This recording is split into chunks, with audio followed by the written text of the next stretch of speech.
Narito na nagbabagang balita sa oras na ito.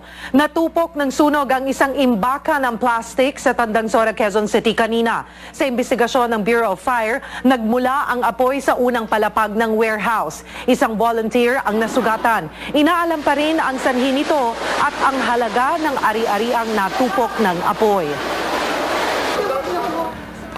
Samantala, walang patid ang pagdating at paghahatid ng tulong ng Sagip Kapamilya sa mga kababayan nating nasalanta ng Bagyong Ondoy.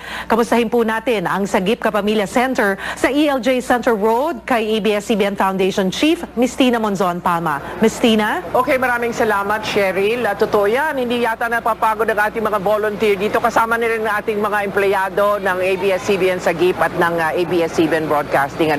Kung nahahalata nyo po, ang ating pong sanang iniipon dito at iniimbak para padala po sa ating mga kababayan ay ang mga ready to eat at ready to cook meals. Yun po ang pangangailangan na nakakaabot po sa amin. Kasama na rin po ang patuloy ng pag-pack namin ng mga personal things. Ang inapila natin kanina ay mga undergarments para sa ating mga kababaihan at kalalakihan, ang mga panty ang tawag dyan at saka yung mga undergarments, mga brief. Kasi po ito ay hindi nila nasagip sa kanilang mga tahanan nung nalunod po ang mga gamit-gamit nila sa kanilang mga bahay. So ang aming pong Sagip Kapamilya team ay patuloy pong lumalabas ngayong gabi hanggang bukas po buong araw. Meron na naman kaming mga ibang barangay na isasalay sa ating destinasyon ngayon. At kung kayo po ay mayroon pang mga pangailangan, maaari niyong iparating po sa amin para ma-schedule natin ng maayos. At ito po ay ipapasok nyo sa 163, Bantay Bata 163. Ibibigay po niyo yung pangalan nyo, kung saan po kayo, ilan po ang mga kailangan naming tulungan sa inyong barangay, at ano po ang mga pangangailangan nyo.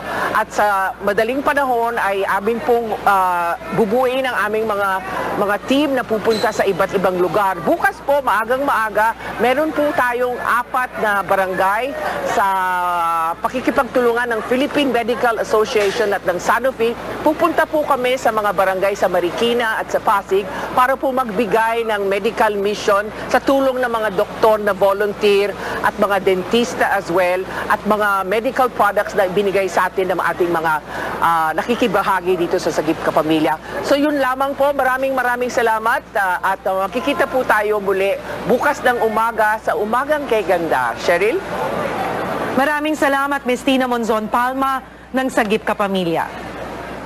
Maging una sa balita, i-text ang alert on sa 2366. At narito na ang mga balitang dapat tutukan sa Bandila. Governor Javid Singson at dating kinakasama nagkaayos na, kaso tapos na. Handa sa kasal, ibinamigay sa mga binagyo. Pagtatayo ng spillway, inirekomenda para hindi na maulit ang matinding baha.